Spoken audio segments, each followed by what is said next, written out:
Welcome to another episode of Breaking It Down with Steve and Laurie. The topic that we're going to explore is... One person can kill a marriage. Yeah, thank you. I couldn't remember if we framed it as a question or not. So yes, thank you. One person can kill a marriage. And I'll let Laurie take it from there. So there's, especially in Christian or evangelical circles, it always takes two. And I'm speaking from experience at this point. That isn't the truth, okay? That is not the truth. And I think in our culture, we tend to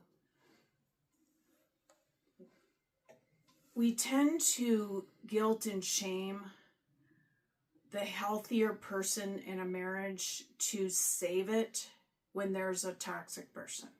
Well, you made this commitment. Well, again, God hates divorce. Well, that's part of marriage. And there are behaviors and constructs and personality types that can absolutely flatline any marriage. Are we talking like the big ones, like an NPD, like diagnosable issues, or? No, we're talking about, let's say you're just with somebody who has a rage issue, okay? There's no way of recovering from that on a day-to-day basis. So what I tell people is divorce becomes a default position for most good people. They recognize that they've done everything they've could, and I do think you have to earn your way out of a relationship, that you have to look at yourself, you have to do your growth. But even if you do all that and it's not going to change the connection to your partner, you're in a lose-lose, right? You alone, one person alone, cannot make a healthy relationship. Well, because that is someone trying to change someone else, probably. Right. If the one person is and has done their work, then it comes to a point where and sounds like people get shamed into it even, then they have to lift the other end of the couch also for the person that isn't willing to do their work. Right. Okay. And the person who's willing to do their work typically comes into therapy and the other one won't. And they will start to grow and they will start to get healthier and healthier, and they'll stop doing codependent, enabling, all those therapy terms. And they'll get to a point where they'll say, I can't be who I'm meant to be in this relationship. This is a toxic relationship and there's no signs it's going to get better. So for example, let's say you marry somebody and they decide to become a drug addict and they're spending all your money on the down low and they're bankrupting you, and that they've got multiple personalities from this addiction and they don't want to change the addiction. Well, I don't believe that you sacrifice the quality of your life for somebody else's bad choices, okay? I think if somebody straightens up and you're truthful with them and say this is not going to be a long-term possibility under these conditions, and they make a commitment, even then I would put a time limit on it. I wouldn't just endlessly wait. I would put a time limit on, okay, you've got 6 months to get into rehab and, you're really expecting change. Because I have seen so many good people sacrifice way too many years of their life feeling like they have to fix a broken relationship, okay? And that's part of what's good to get help in is it broken, right? Is it broken? But there's this tendency in our culture that we really put the success of the relationship on the healthier one. Oh, well, they're an addict or they're an alcoholic, or okay, they can have empathy, but you don't have to stay married to them to give them that, because it's still always your quality of life too. And you don't get it back. You don't get those years back. And I've never seen a sober partner, through their sober living, make their alcoholic partner sober. It's always the the least healthiest person in both a family system and a marriage will take that other person down to their level. The marriage can never rise above the least healthiest person in it. Okay? And I have a lot of experience in Al-Anon, and something that I've seen is, and it's similar to what you pointed out earlier, is if someone is in a relationship with an addict, or it's interchangeable, alcoholic, whatever, there's always a very strong codependent situation going on, because the healthy person is carrying and enabling the alcoholic or the drug addict. They're trying to fix. Yeah. And so the healthy person arguably becomes more healthy and stops doing those things, it can have a profound impact on the addict, or even to the point of getting them into recovery. Now, it doesn't always happen that way. I don't have any statistics, but it can happen that way.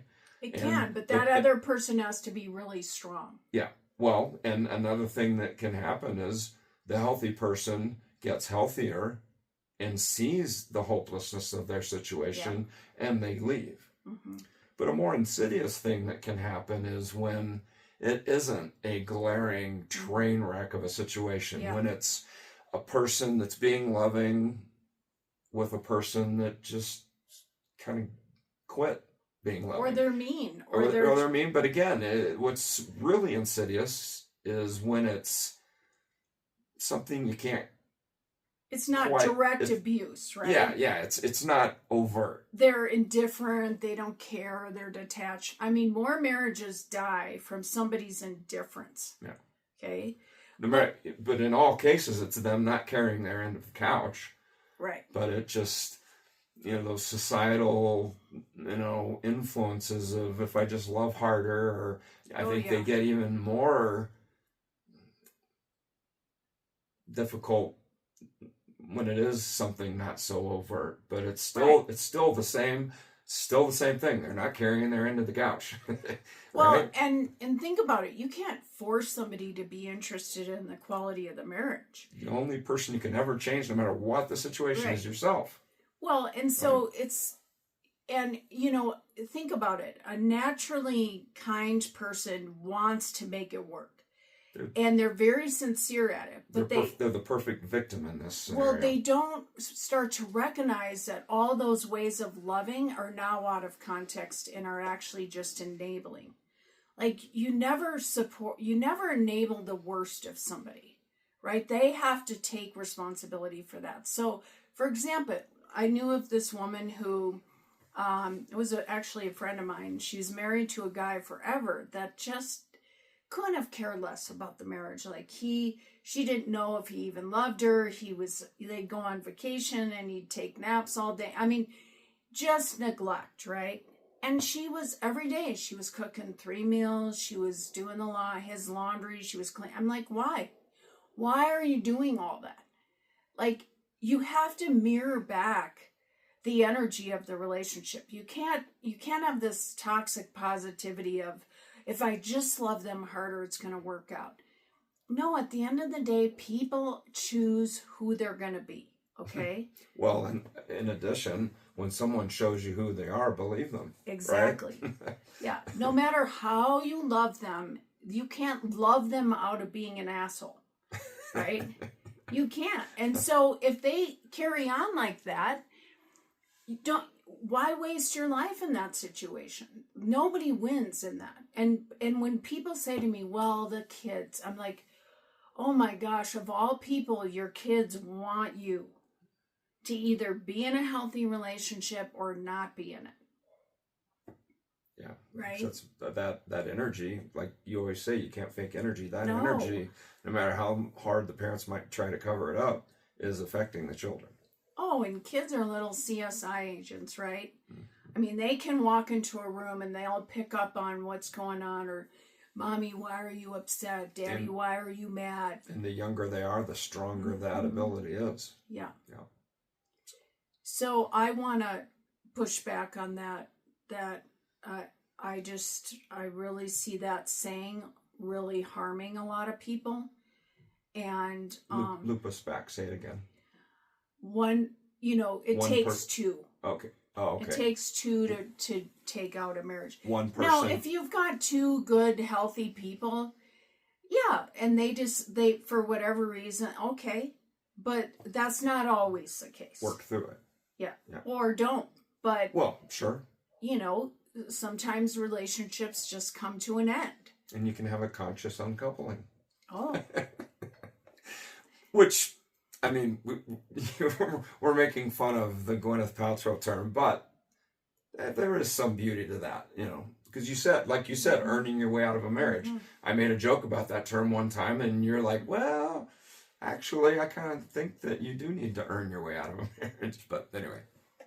Yeah, but earning your way out means that you have done the deep dive of, what's going on here, what's the truth of this, what's my part in it. Yeah, it isn't the toxically positive, oh, we're just friends, we're gonna get a divorce, but we still love each other. Yeah, and we're gonna still be this intact family, which you're not. And in our culture today, there's this saying that, lots of people say, well, they were a narcissist. Okay, let's say they are. I mean, you can't just call somebody that. They have to genuinely. But you still have a part. Why were you attracted to that person? What dance were you playing with them? So you're not saying find those answers to save the marriage. You're saying find those answers to protect the next marriage. Well, and to grow. You have a responsibility to yourself. I mean, every single thing we experience in life is the meaning and the purpose of it is in our growth and our becoming a person of greater depth and substance. So the only way you can do that is by questioning yourself and saying, okay, yeah, they were diagnosably or they were high on the scale. They're not going to change. You still need to do a lot of soul searching for yourself to say, I want to grow from this. I want to understand myself better. I want to not repeat these patterns. Yeah, explore it for healthy reasons, not, for the growth, not and the just excuses. On a side note, a therapist ethically, is responsible. This is one of the few times they ever tell you directly what to do. But if you are in an abusive relationship, they are ethically bound to tell you to leave. They cannot support that relationship. And they cannot figure out a way for you to make it work. I personally have never worked with DV people, domestic violence, because I find when somebody crosses that line, there's something missing in them. And I can't access an empathetic person that can start to question their behavior. So often a domestic violence, men and women, women can be part of that population. They justify what they're doing over and over and over. And you just can't work with that. I can't work with that. I'm not a good person for that. So you're not saying it's irredeemable, but it's a tough case. Part of being good at any profession is saying this is what I really love to work with and this is what I won't work with. I won't work with child abuse. Again, for the same reason. But I have a colleague that works with both of those populations, and I've asked her how she's done it all these years, and she said, because if I can change them, I can help the child, or I can help the mother. And that's a beautiful goal, and she's excellent at it. I'm not patient with those people. So all right. Well, I hope that you found that illuminating, and we'll look forward to seeing you next time. Yeah.